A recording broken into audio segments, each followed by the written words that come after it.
এটা হচ্ছে তাহিরপুরের সুভাষ সংঘ ক্লাবের ঠাকুর। তো চলো ভেতরে ঢুকি।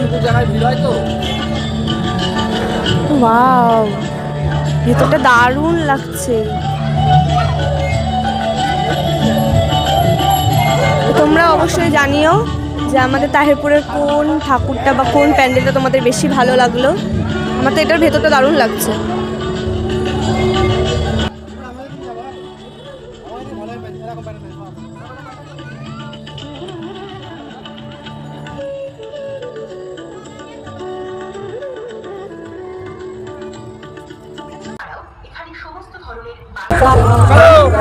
এটা হচ্ছে তাহিরপুর ফিশিং ক্লাব।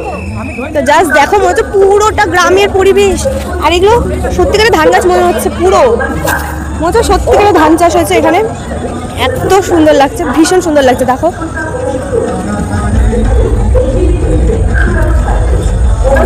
প্রপার একটা গ্রামের ভাইবস আসছে। একটা দেখো বাঁশের পুরো ব্রিজ, দারুণ লাগছে। দিকে দেখো পুরো মাছ ধরছে, কি সুন্দর লাগছে সিনারিটা।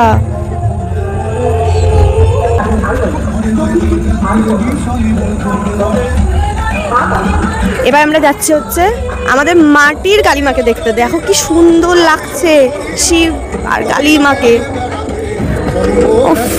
দারুণ লাগছে গ্রামের মধ্যে।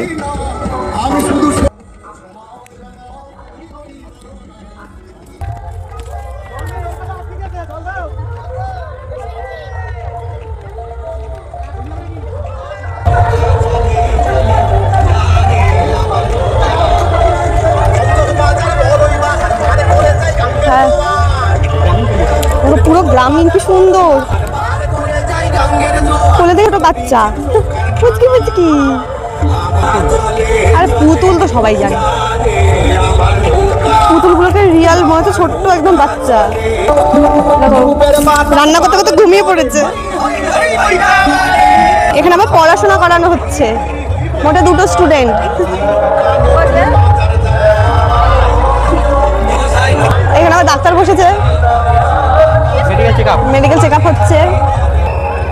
আর দেখো ঝুড়িগুলো কি সুন্দর করে আর পাখি দিয়ে ডিজাইন করেছে। এবছরের মতো আমাদের কালী পুজো দেখা পুরো কমপ্লিট। তো তোমাদের কেমন লাগলো অবশ্যই জানিও।